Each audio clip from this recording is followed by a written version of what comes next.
Today is 4 मार्च और आज आप लोगों को एसएससी जेई प्रीलिम्स और डीडीए जीएई की प्रिपरेशन के लिए टास्क 3 मिलेगा। आई होप आपने टास्क 1 और टास्क 2 को बहुत अच्छे से किया होगा। शुरू के 2 टास्क जो थे मैंने थोड़े लाइट रखे थे। आज से थोड़ा रिगरस स्टडी करेंगे हम, क्योंकि आप अब तक रिदम में आ गए होंगे और टाइम भी हमारे पास कम है, तो हम थोड़ा पेस पकड़ेंगे अब और इम्पोर्टेंट चीज़ों को पहले करेंगे।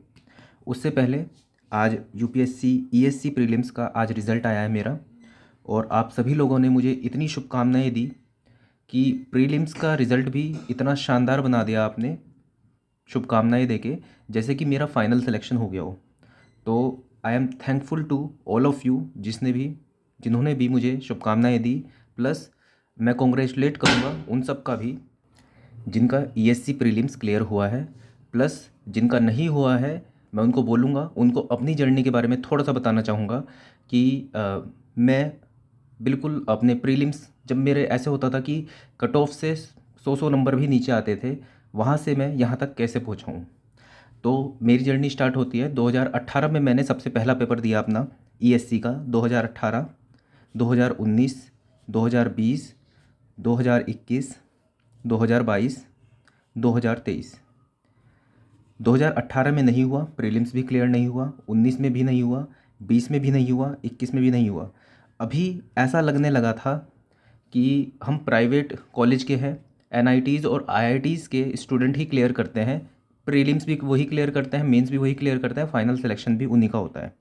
अभी तक ये महसूस होने लगा था कि सीट्स जो हैं यूपीएससी कम करता जा रहा है, उसकी वजह से हमारा कोई मतलब ही नहीं है। जब तक 400-500 सीट नहीं होगी कुछ नहीं होगा, ऐसा फील होने लगा था।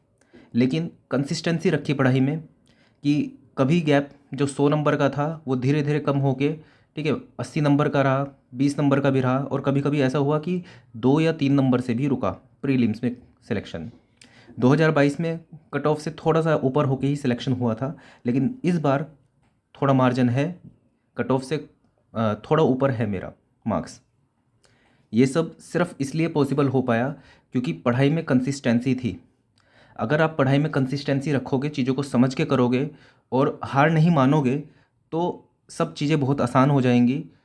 आपको कभी ऐसा लगेगा कि यार सीट्स बहुत कम है, 1 सीट है, 10 सीट है, 5 सीट है, 50 ही सीट है, मेरा तो कुछ नहीं होने वाला। वो सिर्फ तब तक है जब तक आपके अंदर वो स्किल डेवलप नहीं हुई है। आपको अपने सिविल इंजीनियरिंग के ऊपर, या फिर आप जो भी सिलेबस है आपका, जो भी स्ट्रीम है आपकी, उसके ऊपर कमांड नहीं हुई है।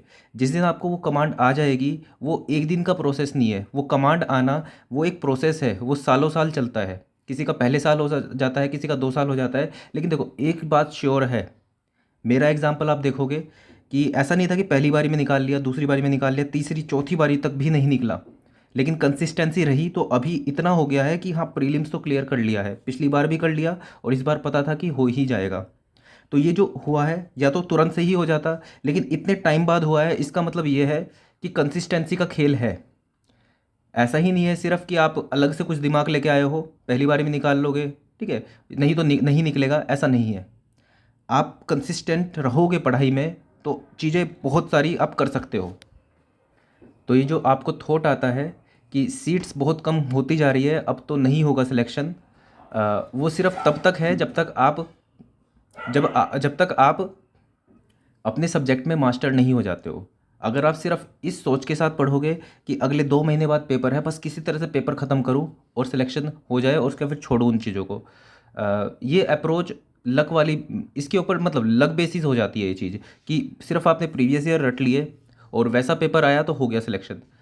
इस जर्नी को एन्जॉय करना है आपको। आपने जो स्ट्रीम ली है उसको एन्जॉय करो। अगर आपने कंपटीशन वाले फेज़ में आए हो आप, तो उसको एन्जॉय करो, हर एक दिन को एन्जॉय करो, पढ़ाई करो एन्जॉयमेंट के साथ, ठीक है। चीज़ों को समझो, याद भी करना पड़ेगा, समझना भी पड़ेगा, हर एक चीज़ का, हर एक चीज़ की वैल्यू है। ऐसा नहीं है कि आपको कॉन्सेप्ट ही याद करने पड़ेंगे तभी आपका सिलेक्शन हो जाएगा, और ऐसा भी नहीं है कि सिर्फ आपने प्रीवियस ईयर क्वेश्चंस कर लिए तो आपका सिलेक्शन हो जाएगा।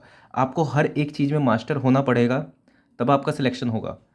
तो और ये मास्टर कैसे बना जा सकता है? ये अथक प्रयास, ये जो आपका हार्ड वर्क होता है ना, वो हर एक चीज़ को बीट कर सकता है। आप इस एग्जांपल से देख सकते हो। इससे पहले मैंने अपने फॉर्म्स भी दिखाए थे आपको कि मैंने कितने कितने फॉर्म्स मैंने भरे हैं और कितने फॉर्म्स में मैंने एग्ज़ाम में रिजेक्शन फेस किया है, और उसके बाद फिर एक थ्रेशोल्ड आया जिसके बाद से सभी एग्ज़ाम क्लियर होने लगे। तो मैं अपनी जर्नी आपको दिखा रहा हूँ इस द सिविल बंदा यूट्यूब चैनल के थ्रू कि देखो मैंने यहाँ से स्टार्ट किया था, आप लोगों के साथ पढ़ता हूँ, आप लोगों को गाइड करता हूँ और साथ में खुद भी पढ़ता हूँ, और ये मेरी जर्नी है। ठीक है, आप अगर जो उससे इंस्पायर हो सको तो मेरे लिए बहुत बड़ी बात होगी कि इसको देख के किसी बच्चे का सिलेक्शन हो जाए, और इसलिए ही मैं अपने हार्डवर्क्स को बिल्कुल सीधा प्लेटफॉर्म पे रखता हूँ। मैं इस चीज़ से बिल्कुल नहीं डरता कि जैसे मैंने सबको बताया हुआ था कि मैं प्रीलिम्स लिखने जा रहा हूँ बिल्कुल यूट्यूब चैनल के ऊपर, ठीक है, और मेरा प्रीलिम्स का रिज़ल्ट आएगा। मैं इस चीज़ से नहीं डरता कि इसके बाद सिलेक्शन होगा या नहीं होगा। ये रियलिटी है जिसको फेस करना होता है हमें। सिलेक्शन होना और ना होना, ये दोनों ही चीज़ें पॉसिबिलिटी है आपकी लाइफ में, लेकिन उसके बाद आप कैसे कैसे बाउंस बैक करते हो ये इंपॉर्टेंट है। यही मैं आप सबको दिखाना चाहता हूँ कि मैं इतनी मेहनत कर रहा हूँ यहाँ पे। कई बार सिलेक्शन होते हैं, कई बार नहीं भी होते हैं, तो लेकिन क्या चीज़ इंपॉर्टेंट है कि आप कंसिस्टेंट रहो पढ़ाई में। अगर आप कंसिस्टेंसी है आपके अंदर तो पहले नहीं होगा, फिर नहीं होगा, उसके बाद नहीं होगा, उसके बाद नहीं होगा, लेकिन जिस दिन होगा ना पूरी सब चीज़ें चेंज हो जाएंगी।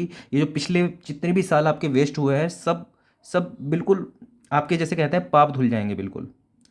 तो अगर कंपटीशन में उतरे हो, ठीक है, एक एक सेकंड का एक एक मिनट का यूटिलाइजेशन करो। अगर कंसिस्टेंट रहोगे सिलेक्शन हो जाएगा, और ये चीज़ आपको भी महसूस होगी। जब आपका सिलेक्शन नहीं हुआ है तो अपने आप से पूछ के देखो कि क्या आपने उतना प्रयास किया, क्या आपने उतनी पढ़ाई की कि आपका सिलेक्शन हो जाना चाहिए था, क्या आप डिज़र्विंग थे। जब अगर आपके अंदर से ये आवाज़ आए कि यार मैंने पूरी मेहनत करी, मैंने कुछ भी चीज़ नहीं छोड़ी, ठीक है, और नहीं हुआ, तो शायद मैं कह सकता हूँ आपको कि हाँ, तब एक एक रिग्रेट वाली बात है, तब एक ये बात है कि शायद लाइन चेंज करनी पड़े। लेकिन जब तक आपको ये महसूस ना हो कि मैंने पूरे प्रयास कर लिए, मैंने पूरी मेहनत कर ली, लेकिन तब तक आपको लाइन नहीं छोड़नी है। एक बार मेहनत करके तो देखो, पूरा साल भर लगा के पढ़ाई करके देखो, सिलेक्शन होंगे, बिल्कुल होंगे। ठीक है, तो थैंक यू आप सभी को, आप सभी ने मुझे कॉन्ग्रेचुलेट किया, और इस वीडियो के लास्ट में मैं इंडिविजुअली सभी का नाम लेके आपको थैंक यू बोलना चाहूँगा, क्योंकि आप लोगों ने टाइम निकाल के मुझे कॉन्ग्रेचुलेट किया, ये मेरे लिए बहुत बड़ी बात है। और इतने सारे मैसेजेस हैं कि मैं इंडिविजुअली सबका कमेंट का रिप्लाई नहीं कर पा रहा था, उसके लिए आई एम सॉरी। लेकिन हाँ, मैं आप लोगों के नाम बोल के आपको थैंक यू जरूर बोलना चाहूँगा। लेकिन उससे पहले टास्क 3 आपका आज का क्या रहेगा। अब देखो, थोड़ा सा पेस बढ़ाते हैं टास्क 3 के लिए। अब DDA JEE 1 महीना बचा है, ठीक है। मैं इतनी आशा करता हूँ कि आपका एक बेसिक तो होगा क्लियर, ठीक है। उसके अकॉर्डिंग हम चलेंगे। SSC JEE प्रीलिम्स और DDA JEE इन दोनों को एक ही मानना, आपने फॉर्म भरा है या नहीं भरा है, फिर भी दोनों को साथ में लेके चलना, ठीक है। तो जो कॉमन चीज़ें होंगी वो दोनों में सेम ही चलेंगी। तो सबसे पहले बात करते हैं, आज मैंने आपको हिस्ट्री पढ़ने के लिए बोला था, मॉडर्न हिस्ट्री के सभी मतलब एक एक एक रीडिंग लेने के लिए मैंने आपको बोला था। आई होप आपने सब ने कर लिया होगा, और मैं चाहता हूँ कि जो आपको टास्क मिले आप उस दिन ही कंप्लीट करो उसको, ताकि बाद में चीज़ें पाइल अप ना हो। तो देखो, DDA JEE के अंदर एप्टीट्यूड भी है आपके पास, रीजनिंग भी है, इंग्लिश भी है, टेक्निकल भी है, इसके साथ साथ GS भी है। और SSC JEE में आपके पास रीजनिंग है, GS है और टेक। तो ये तीनों चीज़ें तो आपकी कॉमन हो जाती है दोनों एग्जाम में। अब आपका टास्क क्या रहेगा। देखो, एप्टी, रीजनिंग, ये दोनों ऐसी चीज़ हैं, इनको तो आप जितना ज़्यादा प्रैक्टिस करोगे उतना आप इसके अंदर शार्प बनोगे। ऐसा नहीं है कि एप्टीट्यूड जिसका अच्छा है वही उसके क्वेश्चन कर पाता है, सारा प्रैक्टिस का खेल है। अगर आपने पर्टिकुलर टाइप के क्वेश्चन आपने प्रैक्टिस किए हुए हैं तो आप वहाँ पे एग्जाम में कर दोगे, भले ही आपका दिमाग कितना शार्प हो नहीं हो, उससे मैटर नहीं करता। सभी प्रैक्टिस का खेल है। जिसका दिमाग बहुत तेज चलता है वो बिना प्रैक्टिस किए भी क्वेश्चन सोल्व कर देगा, वो एक अलग बात है। लेकिन मैटर ये करता है कि अगर जो आपने प्रैक्टिस कर रखी है क्वेश्चंस की, इतनी प्रैक्टिस कर रखी है, तो वहाँ पे क्वेश्चन कैसा भी आ जाएगा आप कर दोगे। तो आपको प्रैक्टिस करनी है इतनी ज़्यादा ताकि हर एक क्वेश्चन हो जाए। एप्टीट्यूड रीजनिंग के क्वेश्चन के जो मतलब मार्क्स हैं, ये पूरे सॉलिड मार्क्स हैं। जितनी आप प्रैक्टिस करोगे आपको उतने मार्क्स मिल जाएंगे। अगर आपने एग्ज़ाम तक डेली प्रैक्टिस की है इसकी, तो आपको पूरे मार्क्स मिलने वाले हैं इन दोनों में, ठीक है। तो आपको रीजनिंग, एप्टीट्यूड, ठीक है, इन दोनों के लिए क्या करना है आपको, जो DDA JEE वाले बच्चे हैं उनको डेली इनके क्वेश्चंस प्रैक्टिस करने हैं। ऑल्दो मैंने अपलोड की हुई है बुक्स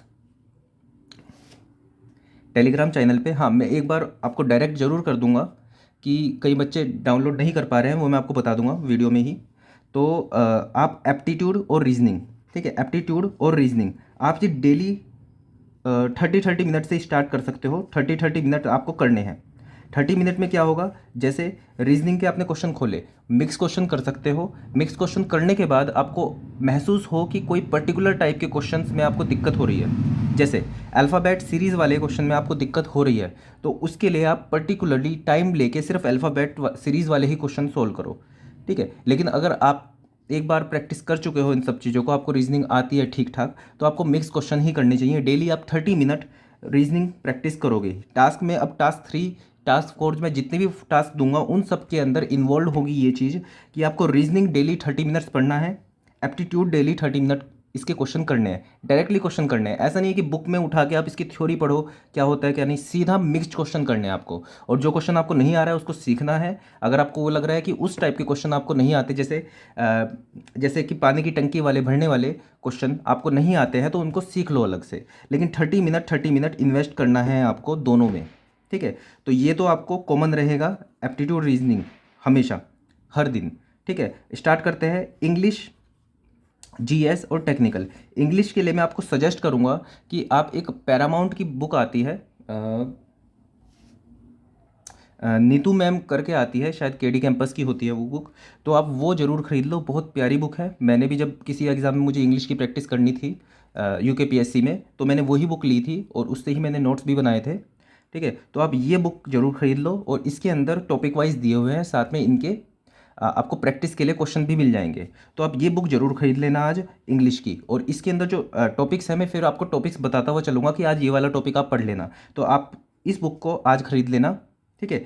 अच्छा, अब आपका बचता है जीएस और टेक्निकल। अब जीएस और टेक्निकल के मैं डेली आपको टॉपिक्स दूंगा पढ़ने के लिए, तो बाकी ये सब चीज़ें तो कॉमन हो जाएंगी आपकी। मेन चलेगा आपका जीएस और टेक्निकल, ठीक है। तो जीएस के लिए मैं आपको आज आपको बताता हूँ। अब कल आपको मैंने मॉडर्न हिस्ट्री पढ़ने के लिए दी थी, तो आई होप आपने मॉडर्न हिस्ट्री की पूरी रीडिंग लगा ली होगी। अब आपको क्या करना है, इसके ऊपर एक लेयर और आगे जाना है। इस लेयर में आगे जाने का मतलब ये है कि एक बुक है, ब्लैक बुक करके मैंने अपलोड की हुई है। उसके अंदर क्या है, पर्टिकुलर सब्जेक्ट के, पर्टिकुलर चैप्टर्स के प्रीवियस ईयर दिए हुए हैं, एसएससी, सीजीएल के और सीएचएसएल के, अलग अलग एग्ज़ाम के, एसएससी के। तो आपको क्या करना है, ब्लैक बुक के प्रीवियस ईयर उठाने हैं और मॉडर्न हिस्ट्री के। वैसे शायद 800 900 1000 क्वेश्चन तक भी हो सकते हैं। आपको क्या करना है, अब आपको सिर्फ टाइम वाइज इन्वेस्ट करना है। अब जैसे टाइम है आपके पास, तो आप 2 घंटे इन्वेस्ट कर सकते हैं, 2 घंटे तो नहीं, 30 मिनट। 30 मिनट आप पहले इंग्लिश की बुक खरीदोगे, तब मैं आपको टॉपिक देने स्टार्ट करूँगा, ठीक है। और आप क्या करोगे, अच्छा एक और बात, अगर आपके पास कोई इंग्लिश की बुक है तो ज़रूरी नहीं है कि आप दूसरी बुक खरीदो, आप उससे भी कर सकते हो। मैं उससे भी टॉपिक देना स्टार्ट कर दूंगा आपको।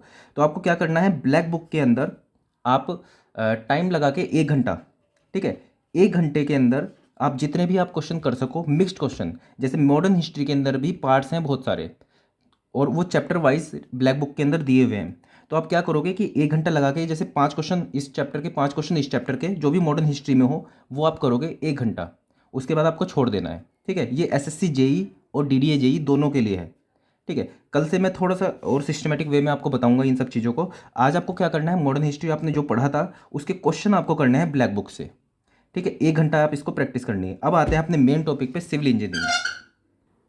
तो टेक्निकल में आपको क्या करना है, डीडीए जेई वालों को भी और एसएससी जेई वालों को भी, दोनों को आपको सीमेंट पढ़ना है। अब देखो लेवल जो है एग्ज़ाम का, अभी जो प्रीवियस ईयर है उसके अकॉर्डिंग तो 1 लाइनर टाइप का है, लेकिन बीटेक को भी अलाउड किया है। और जैसे कि पैटर्न चेंज हो जाते हैं अचानक से, तो जिसने हर तरह की तैयारी नहीं की होती है उसको टफ लगता है और सिलेक्शन रुक भी जाता है। आपको क्या करना है कि जो सीमेंट है, सीमेंट के जो नोट्स हैं उनको सबको पूरा अच्छे से पढ़ लेना, ताकि किसी भी टाइप का क्वेश्चन हो उसको आप टैकल कर सको। समझना है चीज़ों को, ऐसा नहीं है कि सिर्फ सीमेंट के अंदर चीज़ें आपने याद कर ली। आपको प्रीवियस ईयर क्वेश्चन भी करने पड़ेंगे, आपको कॉन्सेप्ट भी बनाने पड़ेंगे। तो कॉन्सेप्ट बनाने के लिए आप नोट्स की मदद लोगे, सीमेंट चैप्टर को आप पूरा पढ़ोगे। कुछ चीज़ें नहीं समझ में आएंगी तो उसके अंदर ज़्यादा टाइम वेस्ट नहीं करना है, उससे आगे बढ़ना है और दूसरी चीज़ें समझनी है। मतलब आपकी जब पूरी रीडिंग होगी चैप्टर की, तो कहीं ऐसी चीज़ें आ सकती हैं बीच में, हर्डल्स मान लो इनको, जो आपको नहीं समझ में आएगा। अगर आप उसी चीज़ में अटक गए तो आप पूरे दिन में सिर्फ यहाँ तक ही पहुँच पाओगे। आपको क्या करना है, आपको यहाँ से चलना है। अगर कोई हर्डल आ रहा है, ज़्यादा समझ में नहीं आ रहा है, कूदो इसके ऊपर से, आगे बढ़ो, फिर कूदो आगे बढ़ो, फिर कूदो आगे बढ़ो। इसमें आपने क्या किया, इन सबको इन सब चीज़ों को कवर कर लिया। आपका क्या छूटा? सिर्फ ये छूटा, ये छूटा, ये छूटा। लेकिन दिन के एंड में आपको ये लगा कि हाँ मैंने काफ़ी कुछ कवर कर लिया, तो इसके बाद इस कॉन्फिडेंस के साथ फिर से कोशिश करोगे, समझ में आ जाए तो अच्छी बात है, नहीं तो बाद में समझ लिया जाएगा इसको। लेकिन पूरे दिन में ऐसा नहीं करना है कि किसी एक जगह पे स्टक हो गए, किसी एक पर्टिकुलर क्वेश्चन में स्टक हो गए, उस क्वेश्चन को ही जानने के लिए टेलीग्राम के ऊपर अपलोड कर रहे हो, किसी दोस्त से पूछ रहे हो। ठीक है, पूछ लिया, 5 मिनट में ख़त्म हो रही है चीज़ें, ख़त्म करो, नहीं तो आगे बढ़ो। कहीं पे अटकना नहीं है, क्योंकि क्वेश्चन बहुत हैं जो आप कर सकते हो, जो आप सीख सकते हो। पहले बेसिक पे ध्यान देना है, कोई नहीं आ रहा है तो उसको आगे देखेंगे, दोबारा से अलग माइंडसेट से उसे सीखने की कोशिश करेंगे। इससे टाइम भी बचेगा और चीज़ें हो भी पाएंगी अच्छे से।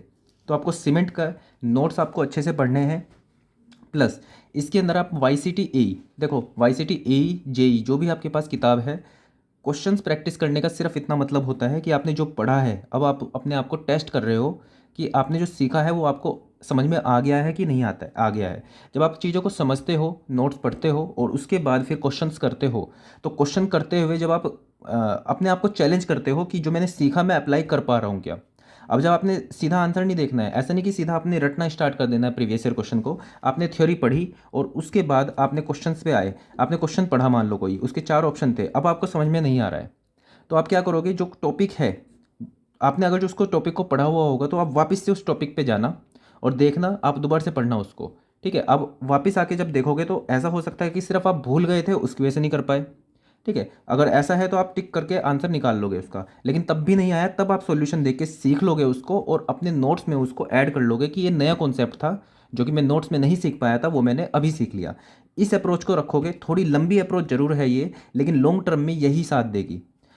ठीक है, अगर आप लॉन्ग टर्म में इस तरह से सोच के चलोगे तो ये एग्ज़ाम नहीं तो अगले कोई भी एग्ज़ाम आप निकाल लोगे। तो इस तरह से सीखते हुए चलना है चीज़ों को। तो सीमेंट की पहले आपको थ्योरी पे ही जाना है। ठीक है, हाँ आप ऐसा कर सकते हो कि एक पर्टिकुलर पार्ट की थ्योरी पढ़ लिया आपने और उसके फिर आपने क्वेश्चन प्रैक्टिस कर लिए, ऐसा आप कर सकते हो। लेकिन सीमेंट पूरा चैप्टर पढ़ लो, उसके बाद उसके आप क्वेश्चन भी प्रैक्टिस कर सकते हो, वो चाहे जेई के हो या चाहे एई के, जो भी आपके पास किताब है, जो किताब है पहले उसको देख लो। ऐसा नहीं है कि जो किताब नहीं है उसको छोड़ के, मतलब उसके ऊपर देख रहे हो आप, जो किताब है आपके पास उसको छोड़ दिया आपने, ऐसा नहीं करना है, टाइम वेस्ट नहीं करना है आपको। जो किताब है, जो रिसोर्सेज है, उससे ही अपनी नॉलेज को टेस्ट करो।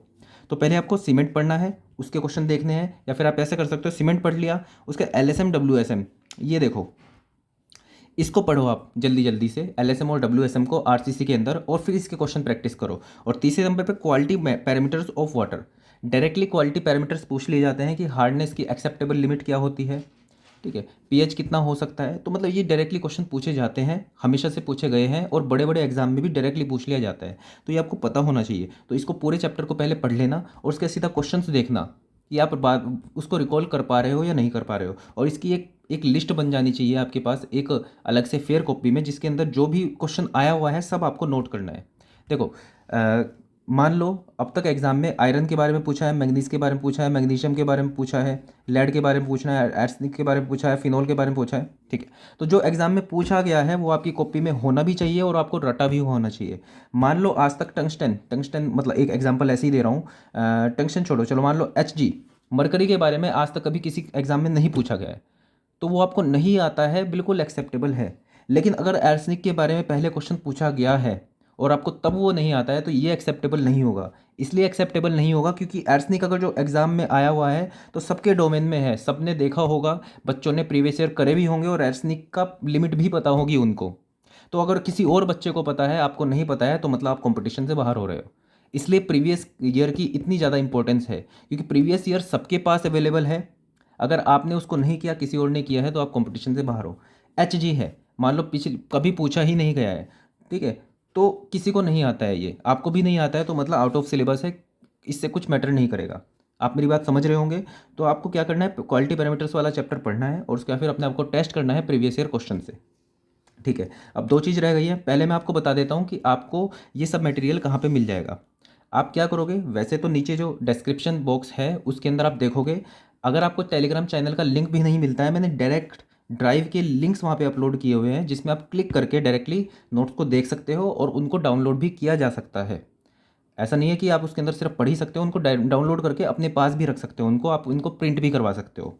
ठीक है, तो आपको क्या करना है, डिस्क्रिप्शन बॉक्स में जाना है, डायरेक्टली आप लिंक क्लिक करके, जैसे सिविल इंजीनियरिंग टेक्निकल है तो उस पर क्लिक करके आपको प्रीवियस ईयर क्वेश्चंस भी मिल जाएंगे, बुक्स भी मिल जाएंगी, आईएएस की मिल जाएंगी, मेडीजी की मिल जाएगी, ठीक है, एसएससी जेई की प्रीवियस ईयर मिल जाएगी, वाईसीटी मिल जाएगी, सब मैंने अपलोड किए हुए हैं। आपको डायरेक्टली लिंक से आपको मिल जाएंगे, आपको ग्रुप भी ज्वाइन करने की जरूरत नहीं है। ठीक है, आप ग्रुप के ऊपर जाना चाहते हो तो ग्रुप के अंदर नीचे लिंक होगा, उस पर क्लिक कर दो। अगर नहीं हो पा रहा है, इशू आ रहा है कोई, तो द सिविल बंदा, ठीक है, द सिविल बंदा, ये आप सर्च कर लेना टेलीग्राम के ऊपर। आपको 6,000 समथिंग सब ग्रुप के मेंबर्स हैं इसके अंदर, उस वाले उसमें ज्वाइन कर लेना। वहाँ पे आपको सभी ये मटेरियल मिल जाएगा।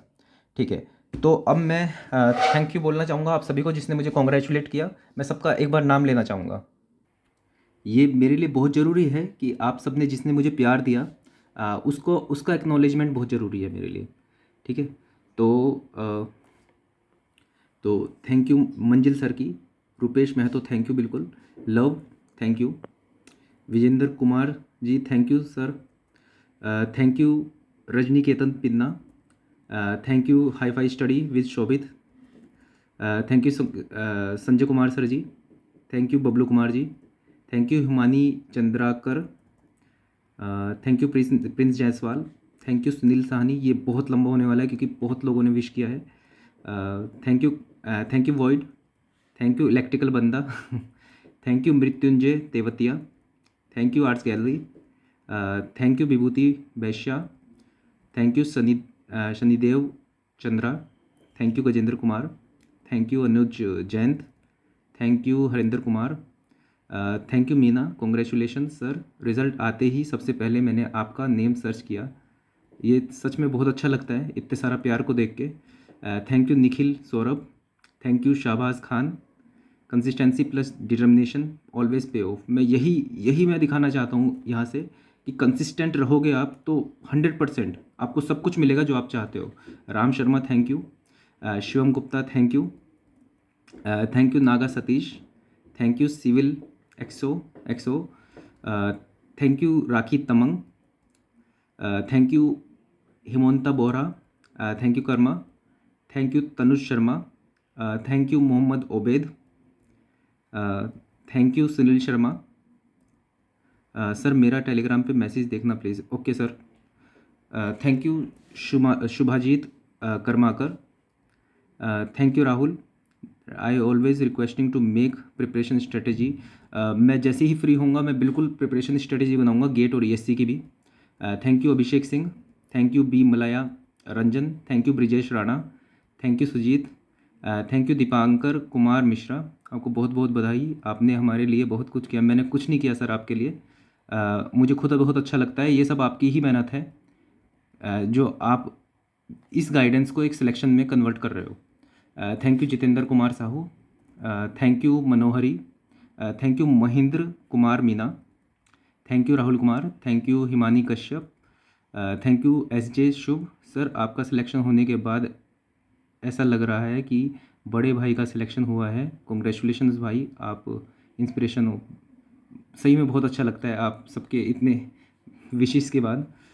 Thank you Pankaj Patil, thank you just learn and everything, thank you Pawan Negi, thank you Ajay Arya, thank you Nitin Kumar, thank you hostellers.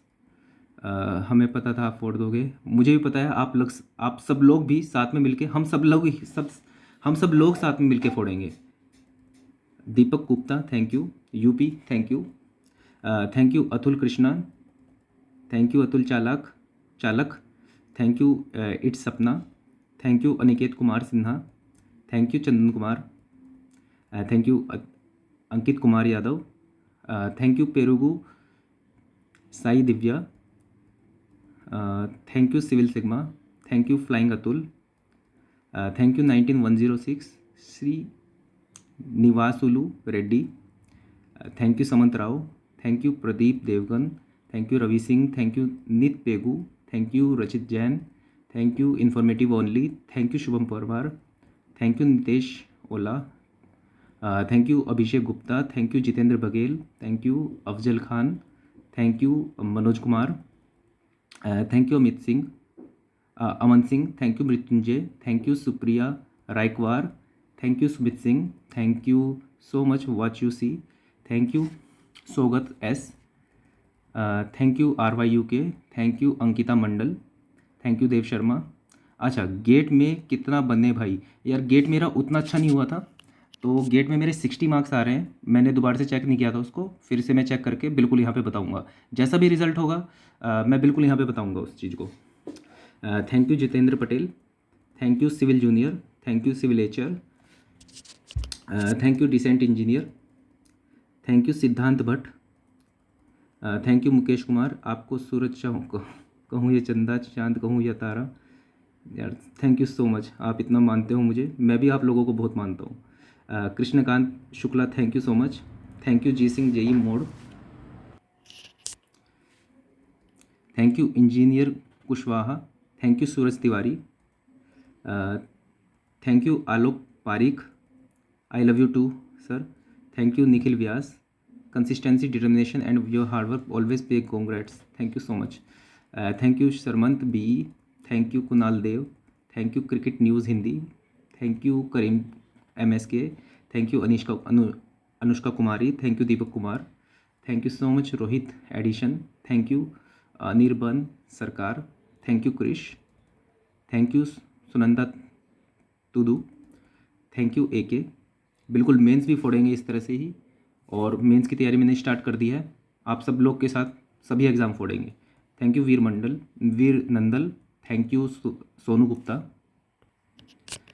Thank you Shubham Chauhan, thank you engineer MBD, thank you Harshit Gupta, thank you Ashok Chaudhary, thank you Krishna Pallela, thank you Kuldeep Yadav, thank you Naveen, thank you Sachin Kumar, thank you Gyanendra Kumar Singh, thank you Niki Kumari, thank you Vaishali Ahlawat, thank you Vaibhav Singh, thank you Varsha Rawat, thank you Gautam Narendra, thank you Ravish Kumar, thank you Nagasarat Penumatsa, thank you Deepu, thank you Parvez Alam, thank you Sujeet Kumar Yadav, thank you so much Deepak Yadav, thank you Premraj, thank you Ramniwas Meena, thank you Rahul Verma, thank you so much Bhole Bhakt, thank you Himanshu Digrawal, thank you Ajay Thakur, thank you Chaitendra Kumar, congratulation and the best of for mains. Sir इस बार IAS बनना है, बिल्कुल बनना है, और आप सबको भी फोड़ना है। JEE AE ESC